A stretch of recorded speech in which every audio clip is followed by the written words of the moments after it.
Ingawa mmekuwa na malalamishi mengi, wanajua ya kwamba kuja kwenu hapa mtatoka hapa na suluhu yenye itaweza kumaliza matatizo ambayo wanapitia. Kwa hivyo nyinyi ni watu wa maana. Ingawa wengi wenu mnasema sijapatie AI transport nini, mjue ya kwanza kwamba sisi, nyinyi na mimi, ni baadhi ya Wakenya wachache sana ambao wako na bahati kuwa na kazi na kulipwa na wananchi kupitia pesa zao za kodi. Kwa hivyo we are among the few privileged Kenyans who have a job and they are being paid by taxpayer to serve them. Therefore, the first thing I expect kwa nyinyi ma chief, assistant chief, OCSs, na all the other cadre who are here, ACCs kwenda juu, ni kwamba we must take our job seriously. We must take our job seriously. Wangapi waliomba kazi ya chief ama assistant chief 1 year ago? Mwaka moja iliyopita wakaandikwa kazi ya chief, mwaka mbili, 1 or 2 years. Naona a good number of you. Yeah? Nyinyi mlijua hakuna ofisi ya chief. Mlijua chief ana AI. Mlijua kwamba chief ana motorbike, lakini bado mliomba kazi. Ukweli ama sio ukweli? Na siku ilienda interview, hata uliulizwa na interview panel, ukaambiwa hii kazi umeomba haina ofisi, haina gari, ukasema mimi I work under very minimum supervision and I am very creative. Kwanza kwa sababu ulikuwa unataka kazi sana na competition ilikuwa kali, ulikuwa unasema pikipiki ni ya nini? Si hapa tu mimi natembea kwa mguu kila wakati nazunguka hapa. Lakini kwa sababu sasa umeingia ofisi, umeongeza weight kidogo, unataka pikipiki.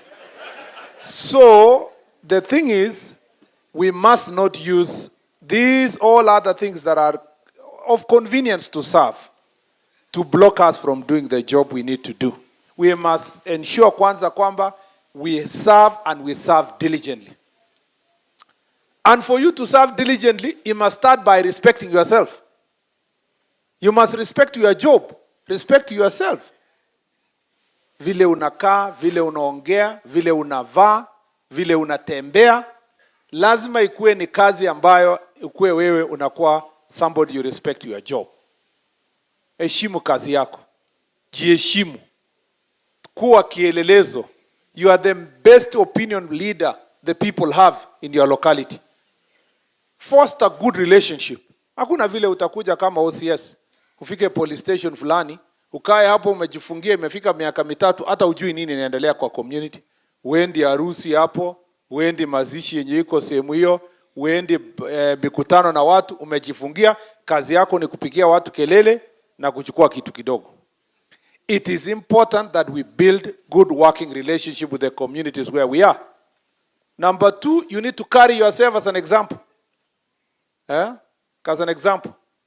Kama wewe ni chief, wewe ni chief, na wewe unafanya ile maneno ule jamaa alisema, unatumia ile kazi ulipata ya chief kunyang'anya, kukula kondoo. Literally. Wewe utasimamia nani kwa hiyo area? Wewe chief, unapatikana kwa nyumba ya mwenyewe, umekufukuzwa, unabeba longi kwa mkono, bado utasimama kwa baraza ya nani? Baraza ya nani yenyewe bado unasimama? Lazima ujiheshimu. You are the leader in that area. Wewe OCS. Sasa ukilewa kama ule jamaa alikuwa hapa. Tumekuwa na shida kwa hiyo area. For some time. Sasa nimejua leo kwa nini kuna shida. Kama wewe umelewa unalala kwa mtaro, kama unaweza lewa Thursday asubuhi na umejileta kutoka huko ukuje mkutano ya waziri, Alafu kuuliza swali unasema naumwa na kifua honestly. Yeah? Swe, yani watu wanaona afande amejikojolea kwa barabara. Is that, you know, honestly? So you must respect yourself. Huh? And I've told DIG, based on the procedures that are there in National Police Service, you do the right assessment. If he is an addict, apelekwe rehabilitation. Na atoke mambo ya command, apelekwe pahali pengine akishapona. If he is not an addict, he goes through disciplinary procedure because it is not acceptable to have such a behavior mbele za watu. Tumekubaliana na IG hapa, DIG ndio apeleke escalate to the relevant office. Thank you very much, DIG. It is not acceptable to have such behaviors. And I have said, officers wenye wanasaf kwa sehemu yoyote yenye mko, nyinyi OCSs, you are the ones to look after them. Kama unaona kuna mwenye ni corporal, ni inspector hapo, amekwama na pombe, hakuna haja kukwama na yeye hapa. Recommend them wapelekwe rehabilitation center. It's better to say the police station has only 2 people than to say it has 10 people and there are only 2 serviceable people. They fill the gap without any contributing service to anybody in any area. So respect yourself. Number 2, understand your job. Jua kazi yako. Somea. Improve yourself. It is true, kwa ile proposals mmesema, you want us to increase the number of training for officers. Ngao kidogo wanapata fairly good training. Watu wenye wameumizwa sana ni police officers. For many years, police officers wanatoka kikanjo, they never get to even any workshop. Hata yenye inafanywa kwa sub-county. Ile tu inapatia refresher police officers. And we have agreed that the regional training centers ya police yenye ilikuwa imeestablishwa before should be revived by the National Police Service. We start training our police officers and updating their knowledge so that they understand human rights, operating procedures, they go to shooting range, they become effective police officers who understand their job and they can understand to work with citizens. So that is important. Pia nyinyi chiefs namna hiyo. Na mlisikia nilisema chief, hakuna chief ajui kitu kwa dunia hii.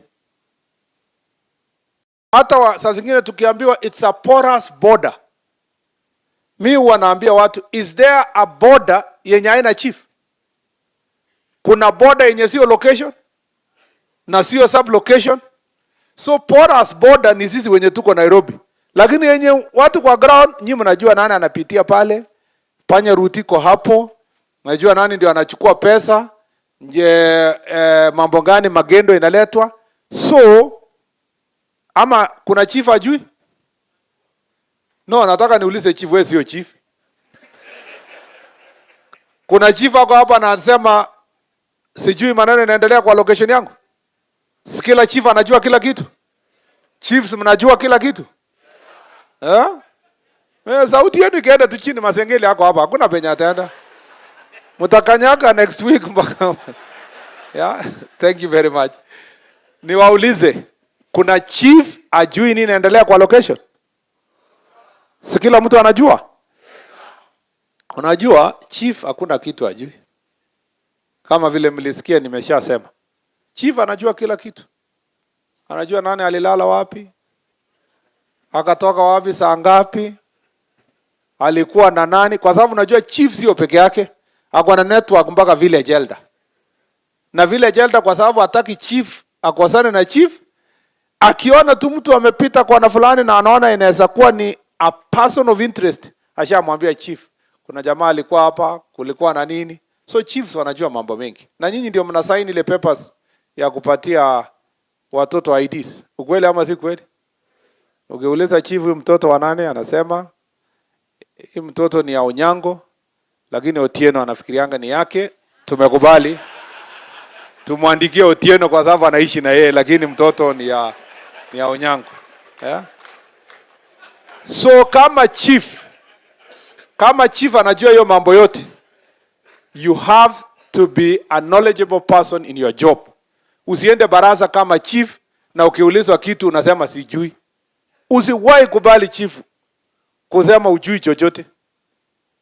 Hata yenye ujui ukue very creative. Unaambia watu hiyo maneno, bado tulikuwa tuna consult na DCC. Tukimaliza consultation nitakwambia what is the answer. Alafu mara moja unatafuta mtu mwenye anajua na unasema DCC ashasema ni namna hii, na kumbe umeconsult your neighbor. You must always be knowledgeable. Si kweli ama si kweli? Kama unaenda baraza na kenye inaenda kusemwa hujui, chukua kijana ama msomi mchachari kwa location. Peleka yeye ufika baraza, naambia wananchi, kabla sijasema mengi niko nayo. Niko na mgeni alikuwa na machache ya kusema. Huyo mgeni aseme dakika ngapi? 30. Watu wapige makofi, wafurahi, waelewe. Wewe saa hizo unaandika notes. Ukisimama unasema nilikuwa hata na mengi kuliko huyu, lakini kwa sababu saa imeenda, tafanya kwa ile baraza ingine. Sio hiyo? Na watu wataelewa na utakuwa umesuluhisha ile shida ulikuwa nayo. Namna hiyo chiefs, you must always be knowledgeable. Ujue SHA ni nini, housing ni nini, economic plans ya president ni nini, mambo ya economy. Mpaka ujue hata neno ya kusema tumestabilize, interest rates. Useme imekuwa stabiliziwa, exchange rate iko chini. Useme the economy is doing well. Yani ujue mawati yenye ukitupatupa hivi, watu kwa location wanasema, huyu mtu wetu, chief yetu ako mbele. Because a good leader must be a reader. Namna hiyo, you must always be a step ahead of your people. So you must seek knowledge, you must understand what's happening so that you can lead the people properly. Ya mwisho, corruption. Yenye imetumaliza kwa hii mambo yote kwa nchi ni mambo ya corruption. Kitu kidogo. Chief ndio assign kitu kidogo. Kwenda baraza, unaenda, unafanya kesi ya succession, unasaidia familia nyingine kwa sababu watoto yao wamesoma na wamekupatia kitu, ule mama mtoto yake ajaenda shule, unamzamisha, unaumiza maskini. The same to OCSs, the same to our police officers. Ule best commander alikuwa hapa, so tunajua tu ile maneno nilishasema. Please tukue serious bwana best commander. Hii kitu ya kusimamisha matatu. Na hakuna kitu unaona, unajifanya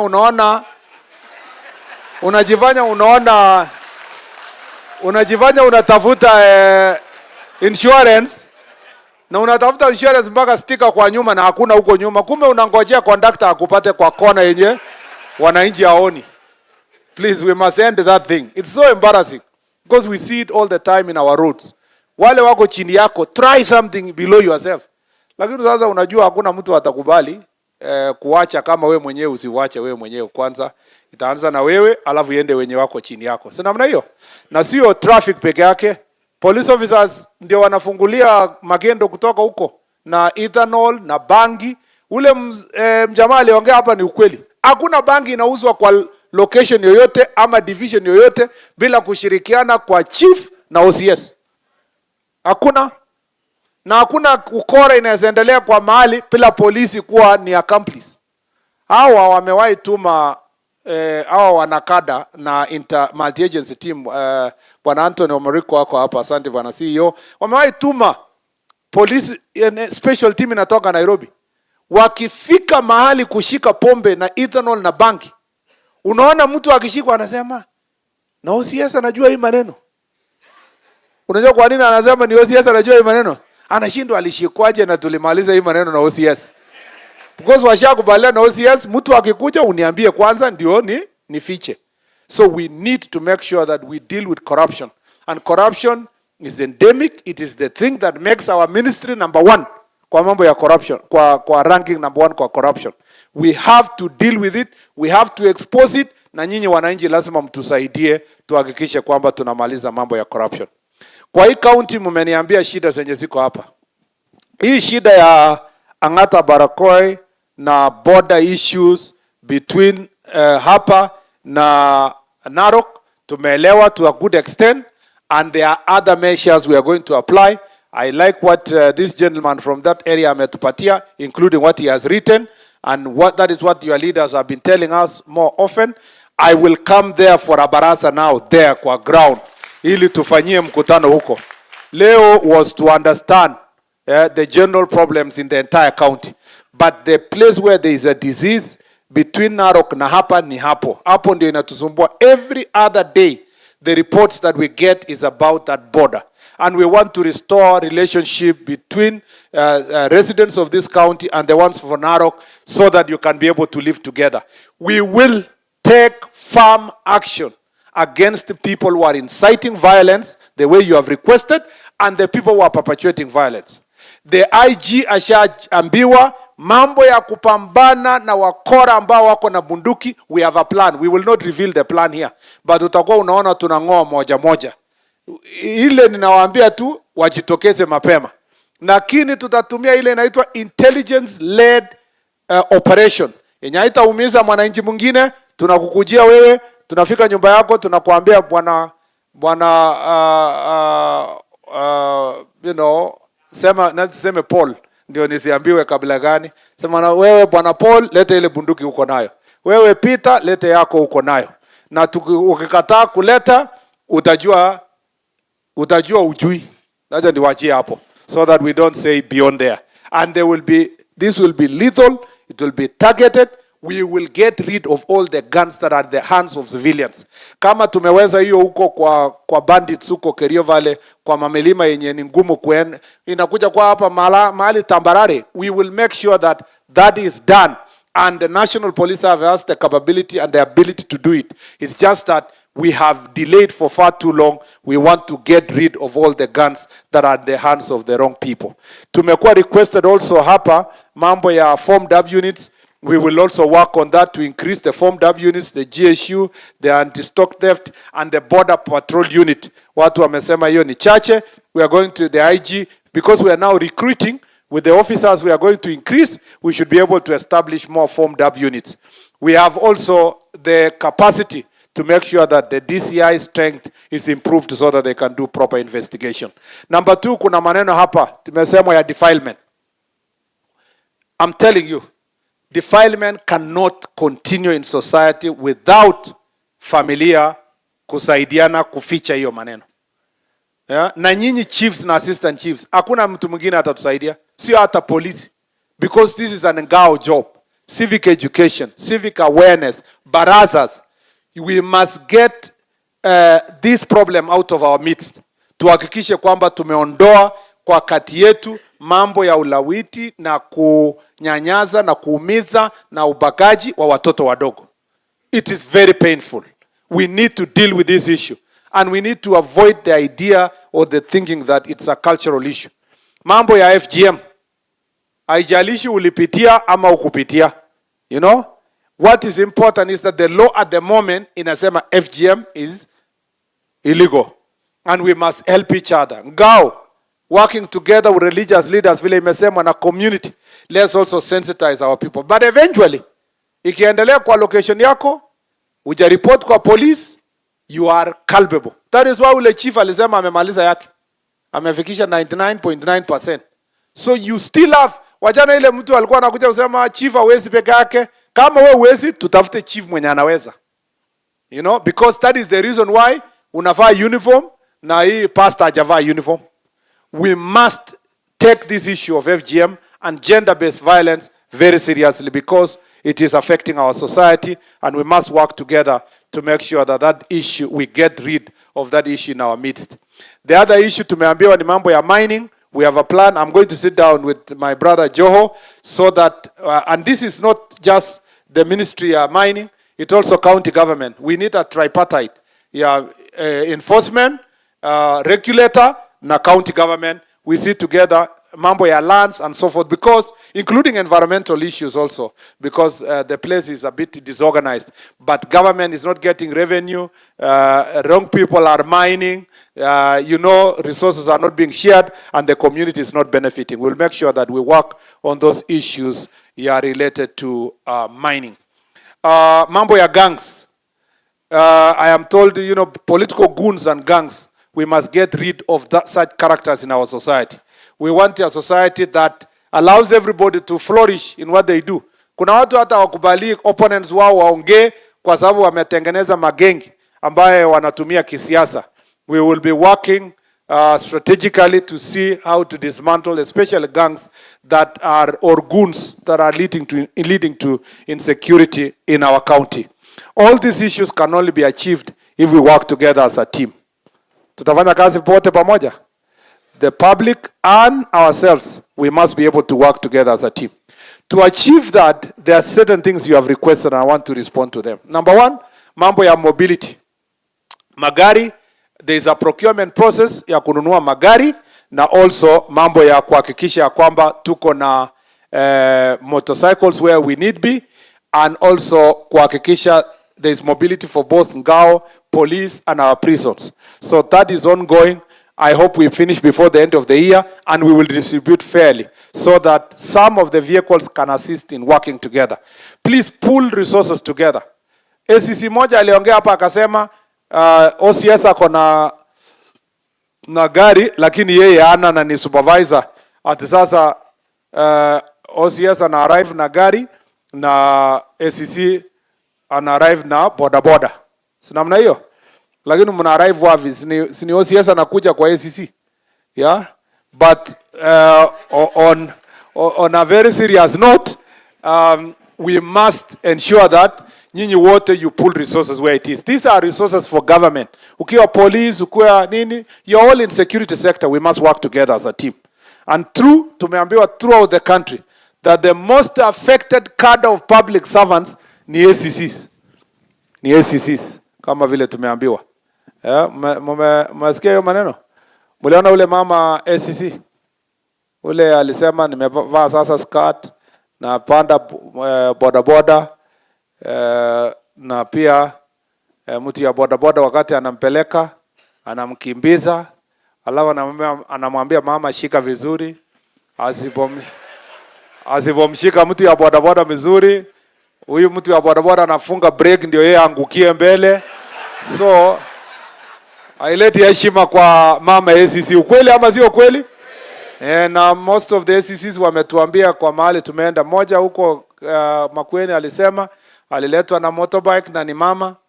Alafu ule mtu wa motorbike alipoona mkutano imekaa namna hii akaongeza speed na style ya kufika kuonyesha yeye ndiye ameleta serikali, lakini kwa hiyo mbwembwe akaangusha ACC. Kofia ikaanguka huko ACC upande ule. Nasikia mtu akashout kwa mkutano akasema serikali imeanguka. So we will be able to sort this issue once we have transport ya kuhakikisha kwamba our ACCs are being taken care of. So namna hiyo. Pia mmesema mambo ya uniform, tumekubaliana uniform inaletwa hapa for the first time since 1963. For the first time uniform inapeanwa kwa county. Ukweli ama sio kweli? Na tuko na ya kutosha. Hiyo ilikuja, ile nyingine italetwa. Mtapata uniform yenu na mtakuwa mnachukua kwa sub county, na tumesema kila mtu apimwe vizuri. Imtoshe. Yeah? Kwa kuna mahali nilienda kuna jamaa amevaa longi yenye sikuwa najua ni longi, nilifikia ni marinda kwa sababu huwezi ona hata hapo katikati kwa sababu inatembea. Nikauliza what happened, akasema alienda hapo Nairobi kwa APTC akarushiwa kwa dirisha. Kaambiwa, akasema haitoshi, akaambiwa jipange huko wapi? Mbele. Kabla hajajipanga waziri akafika akafaa kuje mkutano. So we have to be able to deal with that issue. Pia juzi nimeambiwa na wamama, maofisa polisi, ACCs, chiefs kwamba hii uniform lazima ikue pia na ile ya maternity wakati wa mama kabla wajifungua. Mnataka namna hiyo? Sasa hiyo uniform ya maternity bwana Masengeli isifike 1 month. Na mimi nataka maofisa wote wako expectant saa hii waandike majina yao wawekwe uniform within the next 1 month. Na mimi nikuwe pale nikisimamia ikipeanwa. Si namna hiyo? Asante sana. Kwani kuwa expectant ni makosa? Polisi wengi wanaandikwa kazi wakiwa 18. Hata kabla wengine hawajazaa for the first time. Kwa nini mtu hajafikiria kwamba anafaa kuwa na uniform ya maternity dress ile mzuri? Na vile nilitangaza hivyo, nimeona watu washachora kwa AI kwa online. Sasa tunachagua tu ile iko mzuri, tunatengeneza hiyo, tunapatia wamama wetu waende wakivaa. Pia mmesema mambo ya AIE, we will review all those AIEs vile mme request. Pia mmesema mambo ya ofisi, we are working, we want to work. Tumesha design the offices including police stations. Itajengwa iko na cell ya kutosha ya wanaume na ya wanawake, ya watoto wavulana na watoto wasichana, na pia ya transgender. Hiyo National Police Service ya design, it's being costed. Alafu sasa tutakuwa tukijenga tunajua standard police station. Pia the same standard ACC office, standard chief's office, na tunashukuru wabunge ambao wameshajenga these offices. But we want to work with NGCDF tuhakikishe kwamba we build most of this infrastructure ndio isaidie kusonga mbele. Mumeongea kuhusu operationalization of administrative units, locations, sub-locations, ambaye haitaweza ku-operationalize other divisions and sub-counties. We are in the process, we got a very small budget. So we want to distribute yenye tuko nayo across. But in the next supplementary, we'll be asking for more resources so that we can operationalize the administrative units yenye isha gazetiwa. Ndio ile assistant chief alisema hapa, ile iko kubwa iweze ikashughulikiwa. Na nakubaliana kwa wale wanasema chief akipanda cheo ama chief akiretire, the first person to consider is the assistant chief, and that is a directive we have given to our county commissioners during interviews. The first priority should go to their assistant chief, unless the assistant chief ni mlevi, ni mtu asaidiki, ni mtu ameanguka, ndio tutoe mtu nje. But if we have somebody who has good appraisal, the first point of call is the assistant chief. Pia tumekubaliana kwamba mambo ya chiefs ambao wako na degree na assistant chiefs, tukitangaza ACCs, tutaweka kando positions yenye tutadistribute across the country kwa chiefs and assistant chiefs who are graduates so that they can progress kwenda mbele. Ule chief karibu retire amejitetea sana. Ako wapi yule bwana chief? Nimesema affirmative action afanyiwe, huyo bwana amejitetea, ionekane vile aliomba, ndio tuone which one we can be able tusaidiane kufanya namna hiyo. Na sio yeye peke yake, kuna cadre of chiefs wenye who have been waiting for promotion for long, na tumeleta training this late. I have said we need to see some consideration for them so that tuweze tukasonga mbele pamoja. Mambo mengine ambayo yameulizwa ni mambo ya village elders. Nimetengeneza the cab memo, tulifanya public participation kila kitu. Sasa nitapeleka cabinet, tupate cabinet direction, ndio tuone what facilitation tutafanya ya our village elders. Kwa upande wa police officers, as I said earlier, promotions are going to be worked out. Na transfers also, we want to make sure that transfers are done in an objective manner. Police asikae police station for long, asikae operational area for long, ikuwe na proper movement. And we will be asking National Police Service to establish an application ya using technology yenye itahakikisha kwamba we are clear on how transfers is going to be done, mpaka ina indicate mtu amekaa hapi for far too long, so that we can do the necessary rotation. I think most of the issues nimejibu, if I'm not wrong. Some of the things we have been asked here also, we must work together with the border and the community. Please, nawaomba watu wa border. Self-regulation is a very important thing. And we have a big problem with our border industry. And this is something we must face head on. Tumesikiana wote. Hii tabia yenye accident ikifanyika, mnafanya mob injustice must come to an end. Hii ya kuchoma magari, juzi nikiwa Vihiga mwenyewe, niko huko Vihiga town, accident ikatokea kwa Luanda. Gari iligonga bodaboda. Watu wa bodaboda wakachukua sheria mkononi, wakachoma gari. Baadaye wakaambiwa hii ni ile gari yenu mlianunua, ilikuwa inaletwa kutoka Mombasa. So they ended up burning their own vehicle. Mob injustice is not acceptable. And I want to request all of us to obey the law, to follow the legal process. Bodaboda wamepata jina mbaya kwa sababu ya these criminal acts. Kama ile ya juzi ambayo as I said earlier, my teacher Bwana Chalo Mbobu was killed by a person who was on bodaboda. So when we say we want to regulate how border operate, the routes they use, and so forth, it's also to make sure that we deal with security challenges, security issues. Because unaona border is flying in a highway.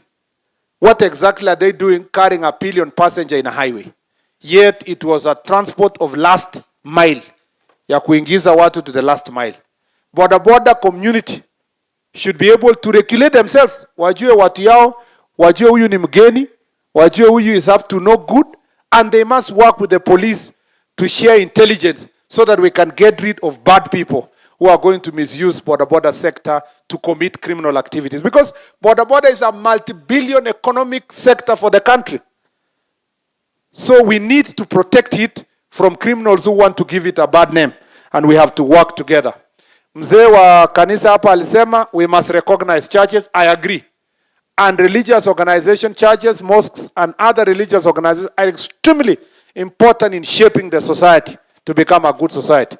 I agree that in our county security committees, we encourage our security teams to work with the religious leaders to help you to make sure that you achieve your objective. But also religious leaders, regulate yourselves. Help us with the problem of religious extremism. Kuna makanisa mengine imekuja na dini zingine na extremism zingine, watu wanajificha kwa kanisa lakini wanafanya kazi ambayo haikubaliki. Please tusaidiane to make sure that that sector is streamlined. Mnaona ile shida tumepata huko Shakahola na kwa Binzaro, huko Chakama Ranch. After Shakahola ilifanyika, tumeokoa watu fulani, wamerudi mpaka Siaya. Mtu anatoka Siaya tena na watoto yake all the way to the same place kwenda kujificha huko ndani. Na kwenda kusupervise watoto yake wakikufa moja. To starve children to death ati ndio waende mbinguni. Some terrible religions. We must be careful as society. Na hiyo haitafanywa na police peke yake. This is why religious organizations and the community must work together to deal with religious extremism. Universities and colleges, leaders wamesema hapa, we want security in our community. Principal ya shule amesema the same. That is true. I have said in the sub-county security team, they must incorporate students, leaders, dean of students, and colleges around them to deal with security issues, because these are a very big establishment in our society. They bring in many new people. We must incorporate them in our security plan so that we deal with mambo ya drugs na mambo mengine ambayo yanaharibu nchi yetu. Haya yote yenye tumesema na kuna mengi ningesema, business community, PWC's issues, mambo ya unfair competition ya business, CCTV kwa our business.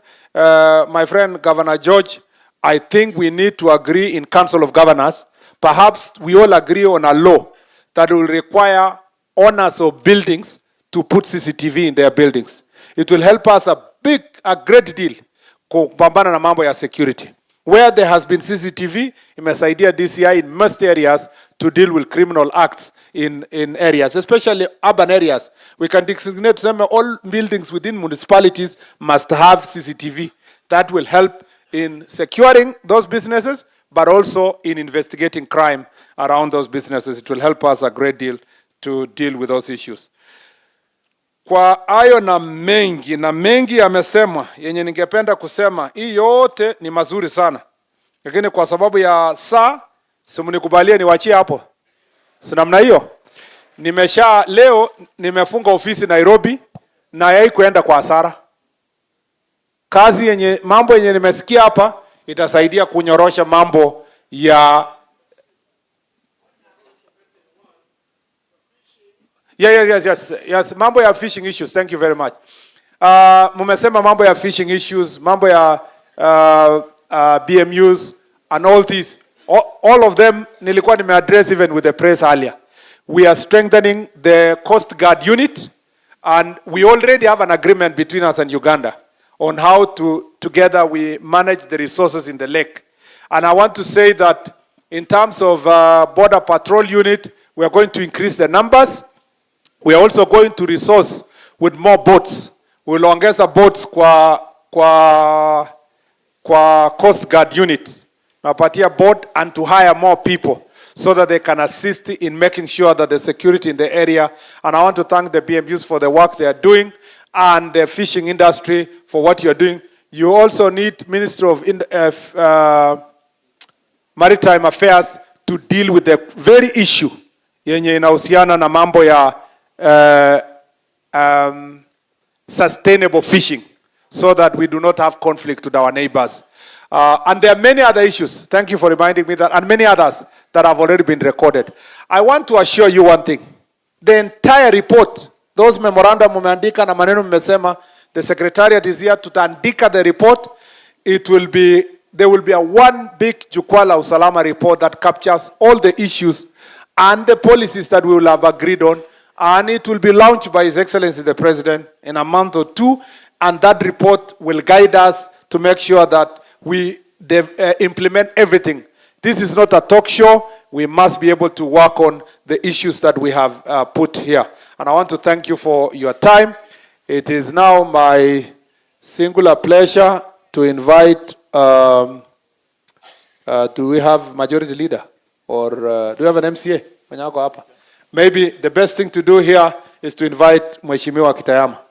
Akuje, alafu aseme machache, akaribishe na uonyeshe all the MCAs who are here and leaders who are here. Ukaribishe Mheshimiwa Gavana aseme machache, alafu basi nitafunga kutoka hapo. Asanteni sana na Mungu awabariki. Thank you.